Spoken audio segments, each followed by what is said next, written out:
Get Pucked. Hello, everybody, and welcome to the Get Pucked podcast. Vito and Matt here today. And I have a question for you, my man. Do you believe in curses? Are you superstitious at any capacity?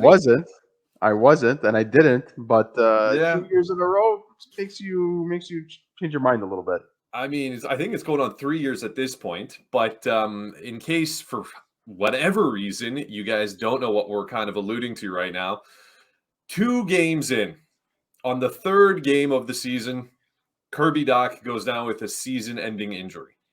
Kirby Dach, who was playing probably the best hockey of his career, was certainly the best forward on the team, was the captain of that second line with Newhook and Slafkovsky, and was looking dynamite, just absolutely all cylinders going. You can see the immediate chemistry. You can see the promise. This would have been something to have Habs fans kind of hold on to and be like, you know what? Don't make playoffs. Let's not even talk about that. Don't even have a lot of wins this season. Okay, fine. But if you can watch that line for an entire season, I think most people would have been like, yeah, that's something to tune in for. And it was taken from us, snatched from us, just like that. 3 games into the season, already we're hearing and we're reading about people talking about the draft next year. The draft, Vito. We're 3 games in. 4 games in, 4 games technically in, and already people are like, "Oh, who's the consensus number 1 next year?" I don't blame them. I don't blame them. So you have already the notion and the concept that we're in a rebuild. Then you lose our number 2 center, which some have even predicted early on that could even take over as a 1C. And with the way Suzuki has been playing lately, he's been playing much better than Suzuki. Yeah, he's been playing better than Suzuki. Then you hear that Guhle is hurt, and we don't know what the extent is of those injuries just yet. I haven't even opened that box yet. Yeah. At the time of this recording, we don't know what the Guhle injury is like. Then you look at Laval, and you're like, okay, Emil Heinemann is out indefinitely with likely a concussion.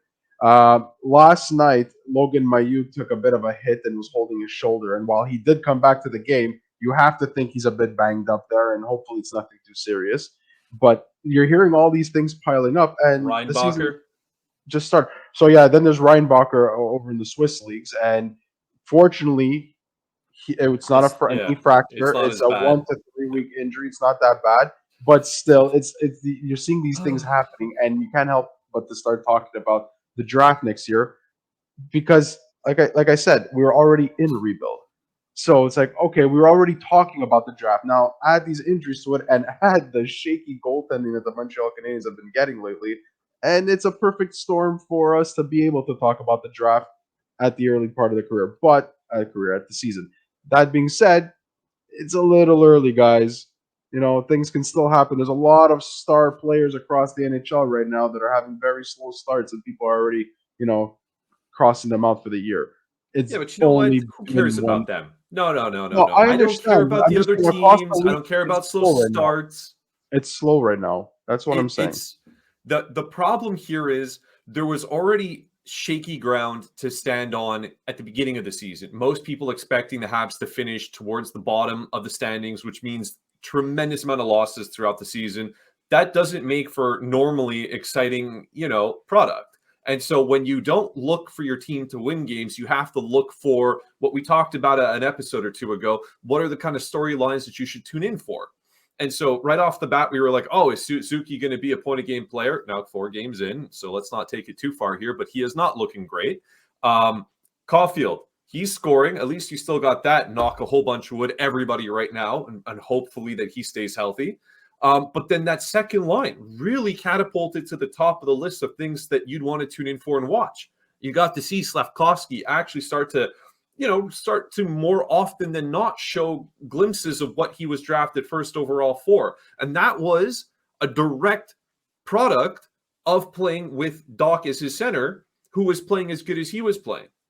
And so it's such a gut punch. And of course, you mentioned Guhle too, which, this kid seems to be getting hurt a lot in his young career. And it's a little bit cause for concern. Granted, you mentioned there was rumors out there that it could be 6 to 8 weeks, and then that got changed to maybe week 1 to 2 weeks. We currently, at the time of this recording, Don't know exactly his timeline that he's out, but he's still hurt. One way or another, it seems like it was a wrist injury or something. He's still hurt. That's another guy down. This, of course, has nothing to do with the change of the medical staff. These are freak things that happen. Because I keep reading this like, oh, the medical staff didn't make a difference. I mean, guys get hurt. The medical staff's sort of implication in this is how fast do they rehab? How fast do they get back out there and don't get hurt again? Because that was the main problem that we were noticing last time. That guys would get hurt and then they'd come back and then they get hurt again and then they're done. I'm thinking of Sean Monahan, for example. Okay, but the positive side to this, if you want to look for one, is that at least they're young and they can recover a little quicker than somebody who's older. And it's a bit more like I'm trying to look at this from find the silver lining in all of this. I don't know if there is. It's hard, but it's much harder for a person, no matter what the injury is bad, especially when you have a torn ACL, MCL in Dach's case. But when you have a torn ACL, MCL, and you're in your 30s, as you can see with somebody like Carey Price, it's really hard to recover from it, if ever at all. A kid who's in his early 20s, has a bit of a better chance to recover from that than somebody that's in their 30s, 40s, and 50s later on in their lives. No, for sure. They're retired. It's a paper thin silver lining. I'll give you that. Like, would it be worse if Dach was 10 years older? Yeah, of course, because it could be career ending, possibly. You don't even know. So fine, but in reality, these are very important developmental years still for a guy like him. Of course, he needs to play, and now he's going to not play for an entire year. So who knows what this is going to do for his ceiling? Is it and is the once it heals, even will he be back to 100%? Who knows? I mean, that's going to be part of the rehab. That's going to be part of the rehab. But it's just how he rehabs. Depends how he strengthens the muscles around his knees. And so, anyways, either ways, we're not doctors. I can only base myself on my own experience with certain injuries that I've had throughout the course of my life. But I'm not an athlete. I was just going to say, let's not go down. I'm not an NHL player who has to go through the stresses of being hit, physical contact, the speed, the way a knee should bend and should not bend. Like, I don't have to do that. So no, for sure. I hope for the best for Kirby, but I'll say this: Montreal recently was rated as one of the teams with the better prospect pools in the NHL. But if their players keep getting hurt this way, what does it matter how good their prospect pool is? So there's something weird going on there where they're getting hurt. I don't know if it's the way that they're training. I don't know if obviously we can attribute some of it to freak accidents, like the last couple of injuries that we listed earlier on in the episode. Those are just freak accidents. Yeah. This is not somebody who had poor conditioning and showed up and just got hurt because they didn't prepare in the offseason. These are just freak accidents. Guhle's injury, freak accident. Kirby Dach's injury, when you looked at the hit itself, while it sucked to see that he got thrown over the bench, you're seeing a big boy like him going over the bench, getting hit by Montreal's former pick. It sucks to see that. But when you looked at it that way, you wouldn't have ever thought that, okay, he tore his ACL and MCL on that. Yeah, but you know what? Freak or not, I mean, yes, I don't think anybody's getting injured due to lack of conditioning. Of course not. But the fact remains these players are still getting hurt. And it's really starting, and again, you can't do anything about it, but it's really starting to kind of, I imagine, wear thin on the Habs fans that are out there. I mean, again, we all bow our heads to the notion that, okay, it's a rebuild, it's official, it was said, it's going to be a couple more years for sure until real competitive play and pushes for playoffs and Stanley Cup come. But in the meantime,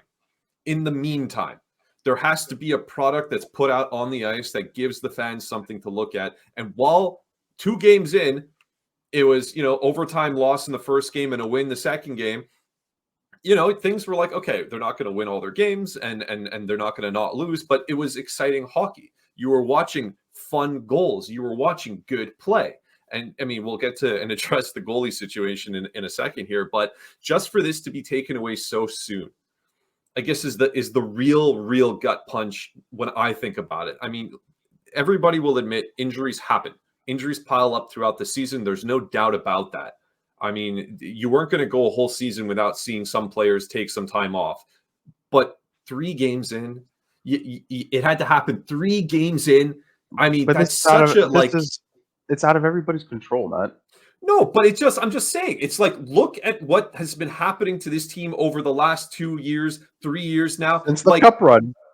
but and somebody keeps making jokes about the cup run, about like who made the deal with the devil to get that cup run, and now we're paying the price for it. I mean, again, I come back to, how superstitious are you? So I don't know. But one thing I will say this: it's quite a coincidence that since that cup run, there have been players who have not been the same. There are players who have been basically got retired. Retirement. Yeah, there are players who seem to still be getting hurt now, even those that weren't even part of that cup run. It's just injuries happen in the NHL, but it's really concerning, and it's quite the coincidence when you see the man games that Montreal has had to injuries last year, and now it's like the start of the season, and they're already starting. It's already a record. again. It's a record amount of man games lost. Montreal is currently on pace to beat last year's record. Yeah, well, let's pray that doesn't happen. I mean, it's bad enough that you lose Dach the way we lost him for an entire season. Guhle, fingers crossed that it's not a significant injury, but again, at the rate that this kid keeps getting hurt, it's kind of concerning. From my standpoint, you got players that are on the older side that, thankfully, right now that hasn't happened yet. I'm thinking of Monahan. Not that he's old, but he's definitely an older guy on the team. He's and 29. After last season, he's 29. You hope that he has a full-length season, because now the other storyline that's developing is, okay, the second line got blown up. They've now had one game since Dach's injury, and it was an absolute disaster. Looked terrible. It was a terrible game, because of special teams. Newhook got another goal. Newhook looked okay. They put RHP on that top line, which is, you look at a guy like him, and again, we liked what we saw before, but he was playing fourth line, and then he jumps to the first. I mean, you're going to try a bunch of different things. Anderson falls to the third. I mean, things are moving all over the place because Dach played such an integral part in the lineup. When Dvorak eventually comes back, I imagine things are going to change again. And that also kind of leads into something else that, I mean, people are clamoring for, like, oh, what's Kent Hughes going to do? Is he going to go out and trade? Is he going to go out and get? He's not going to do anything. I don't know who out there needs to hear this. He's not going to go and do a trade. He's not going to go pick up a vet. He's not going to do anything. He's got guys that are going to come back in November, aka Dvorak, which now replaces your center hole that you had there. So you're back to the same kind of team that you had.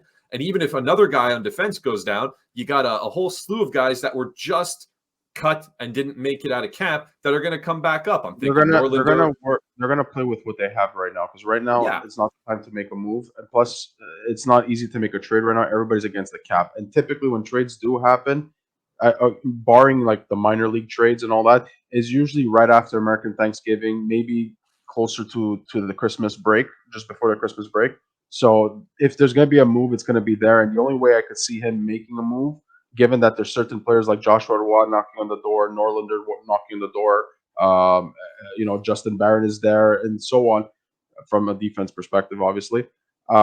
Given that those players, I don't think they're going to go and just rush to acquire players right now. They're not, while they want to see progression, they're not competing for the Stanley Cup. They're not competing for a playoff spot. Anyway, it doesn't make any sense. No, it wouldn't. So, the way I see it, we know that Dach's out for the season, is that when Dvorak is ready to go, he's going to take over the 3C role, and Monahan's going to move up, and Newhook will shift to the left again, and that's who's going to replace Dach on the second line, is going to be Monahan. And you know what? He can do it as long as he stays healthy. Monahan is talented and skilled enough to be able to replace Dach on the second line. Is it ideal? No, you don't want that, because we wanted to see Dach take the next step. We wanted to see the way that chemistry that was going on with Slafkovsky. That's what we wanted to see more of in a rebuild year, or in the continuation of this rebuild. But as I'll take Monahan in the second line as a second line C. Well, and you're saying exactly the point I'm trying to make here. I don't understand why anybody would go out and suggest that there needs to be some sort of acquisition on the team. You have the pieces right there to continue relatively balanced lines, and you even have guys on the AHL that can come up, and they were knocking the door right out of camp. Right, but I just want to add something that I know there's players from the AHL. Everyone's going to come up and think Joshua Roy, because he's been on fire while he's been in Laval. but I wouldn't. I'd leave those players there in Laval to get their proper minutes in the top six. Because if you're going to call up players such as him to play fourth line or even be a healthy scratch, there's no point. And that's why I think Kent Hughes is not calling up anybody, because right now they're under the 23-man roster. I think they're at Yeah. 21 right now. So they could theoretically they could call up players. They've got the cap space to do it. No, you They're don't. just not Yeah. going to do it because Agreed. there's no point. You're not going to hinder those players' development and the time and the minutes that they're eating and they're getting to just fill up a spot in the NHL or have a backup plan in case another person gets it. Right now, Pizzetta's there. He's playing. He played on the fourth role. He's showing some hard character, being tough, things of that nature. 2 fights in Playing 1 game. 2 fights in 1 game. He's playing the way that we expect Pizzetta to play, right? So he's there. But if another injury does happen on either forward or defense, then yes, there's going to be a call up. I do think that they're going For to call sure. up somebody depending on Guhle's injury and the extent of his injuries. But right now, it's just things are going to shift over. You're going to see Barron come into play because he's already been upstairs eating hot dogs, and you're just going to see Harris go back to his left position, and Jack Eye is going to they're just going to play with those players. Right now, there's just nobody in reserve. But the point is, you're using your reserves now, so you don't keep going forward and keep another backup reserve to your reserves in case they get injured. Well, of course. I mean, it'd be nice in a perfect world, but to your point, you got the guys that are down in Laval.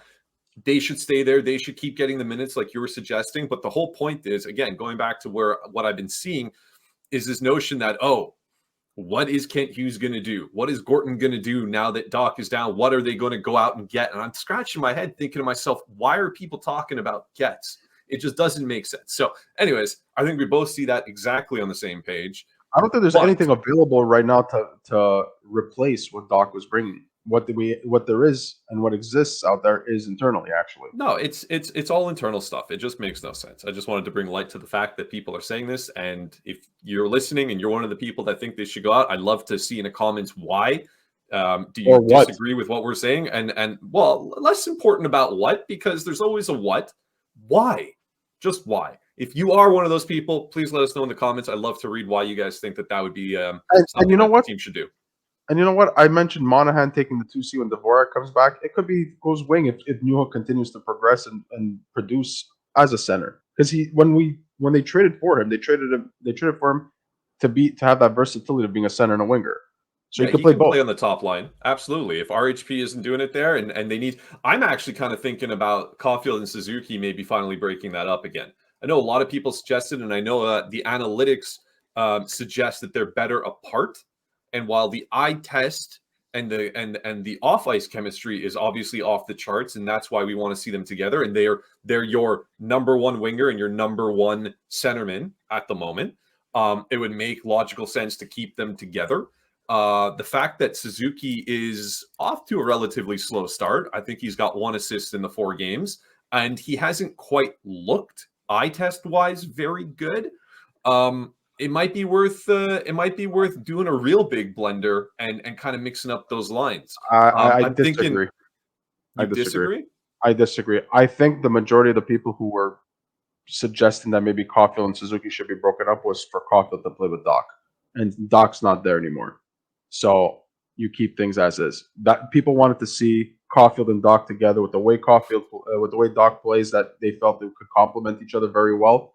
And I don't think that's the case anymore because Dach's not there. So now you should keep Suzuki and Caufield together. Again, the issue is who plays on the right side of Caufield and Suzuki. It seems to be the same issue for the last 2 years, or at least while Caufield has been there. That's the problem with that line, because Josh Anderson, obviously it didn't work. We know Slavkovsky's not ready to do it just yet. Okay? You're putting RHP because RHP had chemistry with Suzuki last year when Caufield went down and when all those injuries were happening. RHP is I call it the Swiss Army knife. They could just, do anything and everywhere and just plug him into any hole that you see on the team. But he's not ideal for that first line right winger. I mean, if you're going to keep them together, I mean, I think there was a lot of success when Monahan was playing on the wing, but then again, you need him right now at center. So perhaps when Dvorak comes back, you can start to play with that again. That would be a nice solution. But listen, you're against it. I understand your standpoint, but at a basic level, considering that you're not necessarily, especially now, looking to go for W's, you might as well look to see what's out there and what kind of chemistry you can build. And I know that they're trying to force this chemistry on ice to work because everything otherwise suggests that it should. But I would not necessarily be upset if suddenly I see everything changed. Let him go mad scientists on the lines and see what's really going on. Give everybody a shot for top minutes and see what you got going on. Why the not? last time a coach did that with the Montreal Canadiens, he got crucified. Fine. But Sometimes that was players because just they were quote unquote competitive and trying to do something. Now everybody knows this team is not going to make playoffs. And if they're not going to make playoffs, then what is the consolation prize of not making playoffs? Well, getting a higher pick in the draft lottery, or a higher lottery odds, I should say. But then in that case, if you're going to be tanking, if you will, get crazy with it. See what else you can do. Because if you're going to keep, like, if, for example, if Suzuki stays cold for another, I don't know, let's say 10 more games. 10 more games. That would be 14 games that he's had Caufield on his wing, and he has little to show for it. And perhaps because of his poor play, Caufield is not really lighting up the net so much. I don't know. Hypothetical. Are you supposed to just keep them together because you should keep them together? Why wouldn't you go and try to mix it up? They do have chemistry. I think where the more pressing concern is, and I think a lot of people are going to agree with me on this, is it's been a few years now. The power play is awful, predictable. Okay. So you want to open up that box? All right. So let's talk power play. And I have my garbage bin next to me here in case I need to throw up. The power play and the PK even is on another level of bad. It has been bad now for as long as I can remember. A lot of people are pegging the moment that it went really downhill was since Markov is gone. It's a long time. It's a long time for it to be bad. It's a long time for it to not have any kind of semblance of growth. But how often are you looking at your screen when you're watching the game and the power play starts and they get the puck and you're about to look and say, oh, they're going to do the drop back pass. They're going to do that back pass. They're going to do it. Here it comes. And there it is. And then the guy, whoever it is that gets the pass back in their own zone that starts to beeline up, he loses the puck or he doesn't make it through. And I mean, I'm telling you, this Minnesota game that just happened where they got 2 shorthanded goals on the same power play, that should have been it.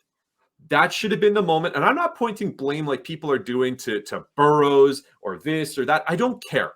Martin St. Louis came out and said that every bit of responsibility for power play, for everything comes to him. And that's maybe him shouldering it for his guys, whatever. Oh, it's 100% him shouldering it. It's but 100%. It's the whole staff. Because, but who's the person who steps up to draw out the play when the power play is about to start? I hear it's mostly I know you don't want to blame the guy. But he's been there for a while now. I don't care. I do because that person is the one that's coaching the power play. That person's the one that's coming up with the strategy for that power play. And it's been the same strategy, never trying anything else. It doesn't matter what the personnel is on the ice. It's the same and it's super frustrating. But Martin St. Louis is the head coach of the team. And if he doesn't like what he's seeing, he should be the one to tell Burrows, you got to change it. I don't like it anymore. Come up with a new strategy. And it hasn't happened. Now, you can't be telling me that the coaching staff was hired in such a way that Alex Burrows, if he's the only guy who's handling power play, has full autonomy to do whatever he wants. And no matter what anybody else says, they can't make any changes to it because it's his. That's not true. The fact remains it's the whole staff's fault. And I cannot understand why they're keeping the same strategy. It'd be one thing if we kept seeing different looks on the power play and it kept failing. Then you scratch your head, but at least you're like, okay, they're trying something. But I mean, my goodness, you go and look and you have children that are watching this game and they're like, oh, they're going to do that back pass, right? Like, it's as simple as that. You could have a child go and look. Is that your child voice? Listen, I could try to get it if you want. Yeah, I'm not. The point is, anybody who's anybody, literally couch potato guys that are just watching the game that have no semblance of real hockey stratagem in their minds, can see this and say, you know what? The Montreal Canadiens are going to do this back pass. That's their strategy. That's what they do. But that's They the don't thing. adapt. They don't change. If we, as the average couch potato or the average fan or guys who host a podcast and all of that can see this night in and night out, that this is what's going to happen on the power play, imagine the 31 other teams. Dude, pump your brakes. Because I will go and say that while you and I have no business, really, at the end of the day, critiquing anybody in a professional capacity, the fact remains we consume a tremendous amount of hockey. We do. We see a lot of hockey. We watch a lot of hockey. We've been doing this for a long time. I'm telling you that people, my mother, who has no hockey, anything at all, could watch 2 games of the Montreal Canadiens, watch the power play and say, oh, didn't they just do that? Didn't they just do that? It's that obvious. It's that telegraphed. Why would you keep doing the same thing that doesn't work? I can tell you about last game is that when the second shorthanded goal happened, I was asked if that was a highlight of the first shorthanded goal. I mean, it did happen 25 seconds apart. The second one was a bit more of a freak, but these things happen, and they shouldn't be in their own end for it to have happened anyways, is the point. Because I know a lot of people are like, okay, the first one was a bad entry, and then they stripped the puck from Suzuki, and they scored. The second time around, that weird thing off the Jack guy stick. The point is you're on the power play. You have the man advantage. What are you doing fighting for the puck right next to your own goalie? That's the problem. The problem with this team right now is, let alone you're doing something that just simply does not work, you are not even remotely trying different looks. And even if you say, oh, they're changing the personnel on the power play 1 and the power play 2, who cares? You're still making them do the same thing. Teams know how to do it. You can see him rush as fast as he can all the way from the end, and you see the other team line up on the line every time. It's the same defense. Yeah. I almost, and I'm not saying this, but I almost want to go back to the days of the dump it. Almost. When on the power play, they used to get up to the line, dump it in, and then chase after it. At least you're in the other end. Yeah, but that might actually be worse because they don't have anybody to go in the corners to recoup. I don't want it back. I don't want it back. I'm just saying that it's at some given point, those are the 2 types of strategies on the power play that stand out to me the most in recent history. The stupid dump in where they never got the puck. And to a defensive or a shot. That's it. Yeah. I mean, it's just, wow, man. I just can't understand it. I can't understand it for the life of me. It just doesn't make sense. And then it used to be that at least their PK was somewhat respectable. Oh, there was a year where took a nosedive. There was a year where their power play wasn't good, but their PK was like top of the league. Was very good. It was like top 5 in the league or something. Now their PK also sucks. And the best part about this, and I say it sarcastically, but the best part about this, people might be like, okay, special teams, whatever. How often does it happen? They're the most penalized team in the league right now. That's what's happened. It's insane. That's currently happening. That is unacceptable. Getting penalties in the offensive zone the way that they've been getting them is and some of them even being on the power play. You're on the power play in the offensive zone. How are you getting a penalty? It's the lack of discipline the last couple of games has been so bad, and it's so demoralizing for the players and for the fans. It's just like, what are you guys doing? I know.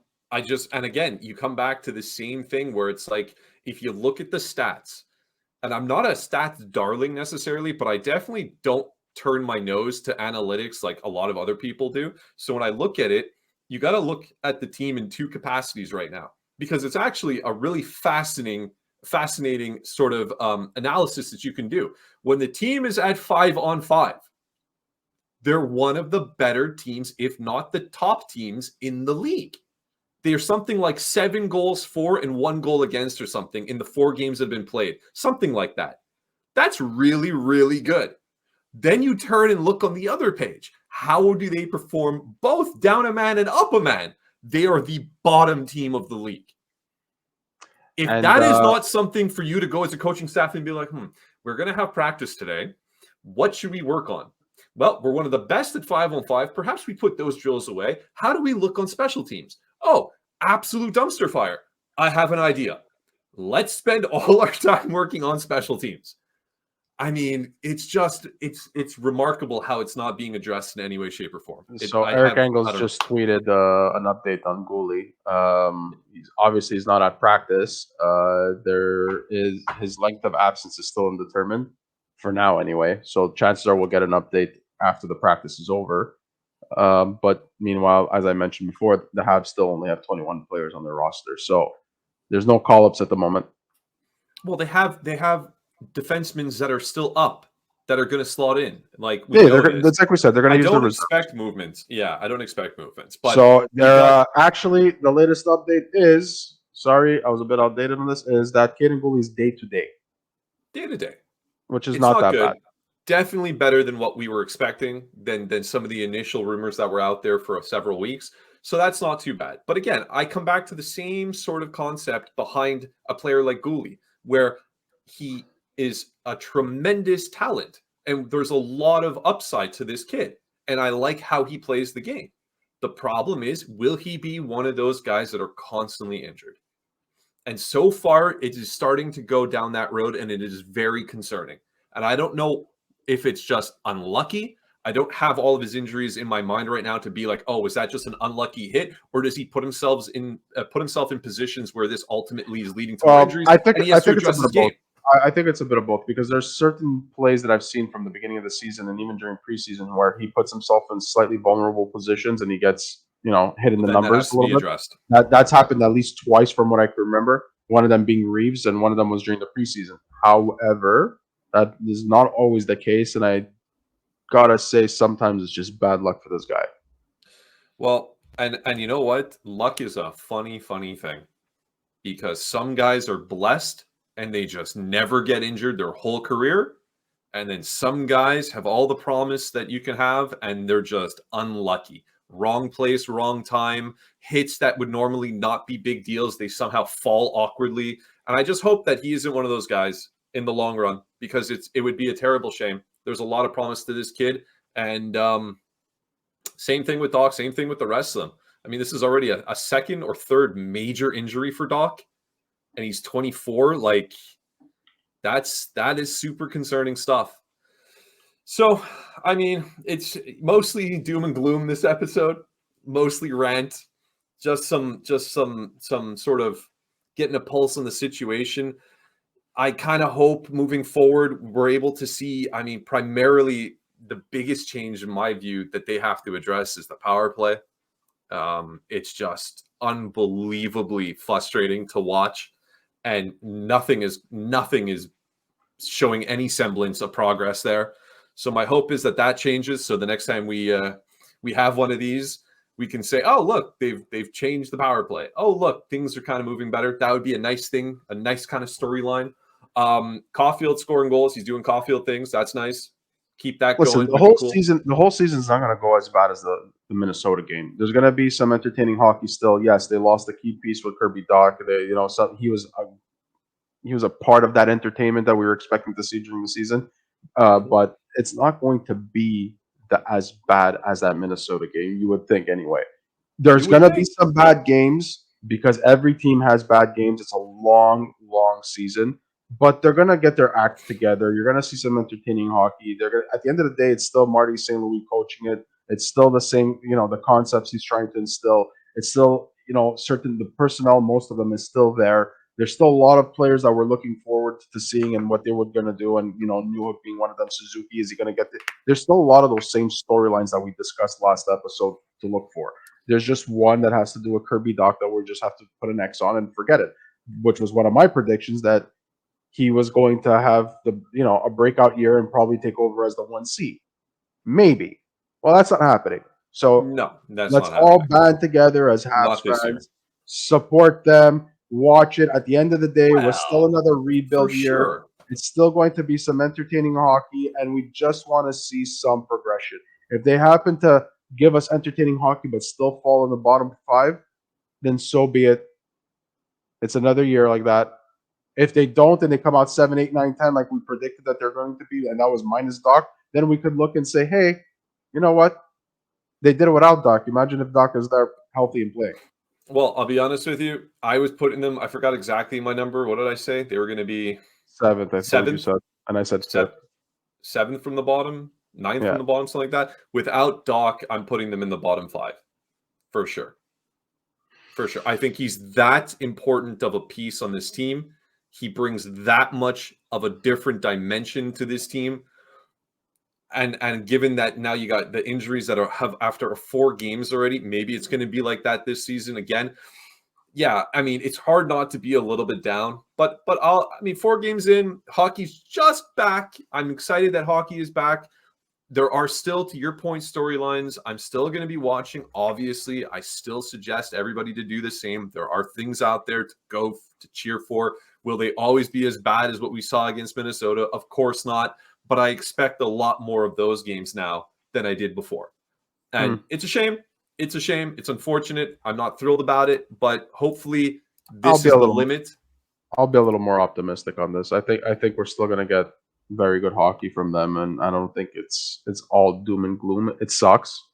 They lost their number 2 seed, but I don't think it's all doom and gloom. I think there's going to be some good hockey to watch, and we'll see what happens with the Montreal Canadiens this season. But at the end of the day, what I can say, and maybe we can end off on this, is that given the injuries that have happened so far, it's very telling on the roster that it's still not there yet from a depth perspective. They are 1 injury away now, in my opinion, on either defense, probably less so on defense, but on forward, to really be like, okay, you really got to go start plucking from the Laval Rockets. You have no choice. So, I mean, it's funny you say that. I don't want to dive into that. I kind of disagree. I mean, you're only 4 games in. I don't know if this is a testament to the lack of depth that they have yet. They have a lot of injuries. They had their main 3C wasn't even playing yet. There's a couple things there. Again, you said it there. That's perfect. You said it there. It's their 3C. I think they got the pieces to fill in the bottom 6. They don't have the depth to fill in the top 6 without having to go pluck Joshua Dwyer and say, hey, see what you can do at the NHL level. No, not necessarily. I mean, we're diving into this, and I wanted to end it here, but quickly, we knew that the Anderson experiment was likely not going to last very long. It wasn't a terrible idea to try it again, but it doesn't look like that's where he's supposed to be on this team, which means they really are missing either one guy to take a monumental step forward and be that top line pairing. And if it's going to be Suzuki in a year or whatever, not Suzuki, Slavkovsky, then all the better for it. But right now it's not. So they're missing that top guy. So that was a hole to begin with at the beginning of the season. You now look and say, oh, Dach went down and he was your 2C. If we had a problem with depth, then your 2C now would be looking like, I don't know, Jake Evans or something. And you'd be like, that is not good. Sean Monahan is a perfect replacement for Dach right, at 2C right now. Sean Monahan's not playing there yet. That's what but again, what I said, we're 1 injury away. And Newhook's been really good. Yeah, we're one more injury away. I don't know. I mean, 2 major injuries to key pieces of your team. I think that would affect most teams in the NHL. Well, either way, we don't have a major injury with Guhle. It would seem it's day to day. So for now, it's just one major injury. And I think defense is one of the main places on this team that you can really plug and play a lot of guys. A lot of guys out of camp did very good. That's why I said it's not that bad on defense. It's not as bad on defense, but yeah. Anyway. Lots to go on, lots to keep talking about, but we're going to save that for the next episode. For those that made it to the end, thank you so much for sticking around and watching and listening. I know we were Dave-less today, scheduling conflict. Hopefully he'll be with us on the next one. If you haven't, please like, subscribe, like we say every time. We really appreciate that. And of course, comment. What are your feelings now, 4 games into the season? Has it really been a damper? Are you going to continue to watch? Are you going to not watch as much? Are you still keeping tabs of certain storylines that were there and now you're more interested? Like Newhook, he's been a revelation. He's been doing very good so far. Will he keep it up? Slav has been playing very well. Is he going to keep it up now that Dach is gone? Suzuki, is he going to turn it around? Caufield show. And we didn't even get into goalies, which we'll talk about next time because that's also right around Halloween time. It's spooky. It's spooky in net right now. So anyways, thanks very much, everybody. So for Vito, I'm Matt. And this was Get Pucked.